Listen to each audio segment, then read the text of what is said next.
Krishan Mariah, and I'll be reading your morning announcements. Service day is tomorrow, so make sure you dress appropriately and wear closed-toed shoes. Choir, you guys have an all-choir rehearsal in the Legacy Chapel next Wednesday during lunch. The Scholastic Arts Society Scholarship application is available in the SSB by the counselor's office, and it's due on Monday to Mrs. Dornboss's desk. Senior play, there's tickets being sold in the high school office this week. They're $8 and they're $10 at the door. The show days are May 12th and 13th at the Bellflower Civic Auditorium at 7:30, so make sure you guys go check that out. Star Wars Club, you guys have a meeting at lunch today in room 49. Anime Club, you guys also have a meeting at lunch in room 42. Art show is today in the Legacy Chapel at break, so make sure you guys check that out. Seniors, there are pictures needed, so if you have any pictures from any school activity, make sure you send it to seniorprayer@vcschools.org by tomorrow.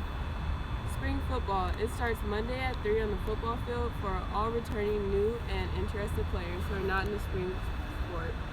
Please bring cleats and water and talk to Mr. Gardner if you have any questions. Sports schedule, golf you guys get out at 10:50 a.m. and softball out at 10:15. And these are your morning announcements. There's a blood drive coming up, so if you weren't able to make it last time, you can come to this one. Here's a recap of how the last one went. Okay, I'm here with Taylor Nicholson. Hi. And she is the head of this blood drive. Yeah. blood drive. Yeah. And how much work did that take? Like, how much effort and time was put into organizing this event? It took like a couple weeks actually. Once I got back from break, it was on and on and on. I just had to keep going. Had some help from other volunteers and just other people in service, which was very helpful because it's a lot of work to do. So that was helpful for me to be able to get organized. And what do you find the best about doing the blood drive? Like, what is just one of the best things about it that you enjoy? I really like the fact that there's young kids out there our age, high school age, that really think that just by helping someone, by giving their blood, you're saving a life. And that actually just makes me happy that there's tons of kids that sign up and really want to make a difference by just helping out and giving up their time and giving their blood, because that can save somebody else's life. All the guys should do Alex for sure. So you would like to see more guys coming and then doing the it's hard Alex? with sports. I mean, people can't give if they have a game tonight, and stuff like that. But yeah, especially in our May drive, we need all the guys out and all guys doing Alex.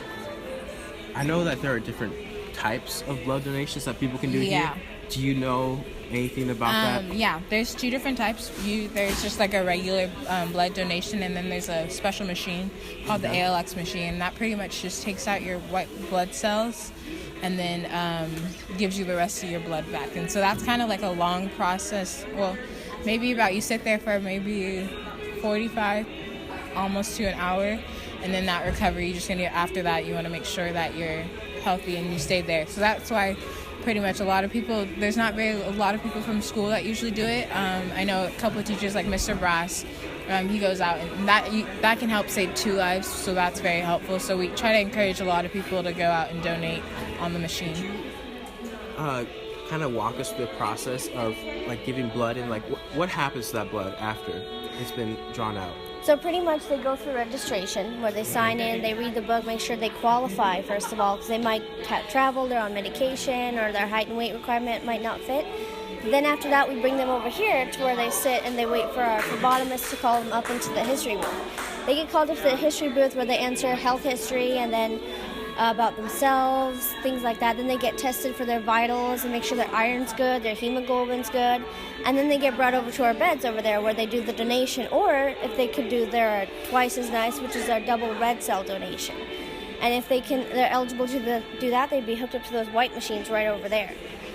So pretty much that's the blood process, and then after they get brought over to our canteen where they rest for 15 minutes, make sure they're okay, they're not feeling nauseous or queasy, because sometimes that does happen. I mean, it's normal if it happens. It's nothing abnormal about it, but they get rested, and then that's pretty much it. And then after, when we clean up, we take all of the blood into these big boxes, and that gets brought over to our Pomona headquarters, where it gets tested to make sure that it's 100% fine to be donated to the hospitals. Here with Nate. Nate, how do you feel right now? I feel pretty good. At first, I was really nervous, but I decided I'm helping someone else out, so that's a good feeling. So I decided to go through with it. So I'm here with Alex, who is donating blood right now. Alex, how do you feel? I feel great. You feel great? Yes, I do. Why did you decide to give blood today? It was just a good cause, and I thought, why not? So, yep. Why not? Thank you for watching VCTV. I'm Keziah, and on behalf of the entire crew, have a radical day.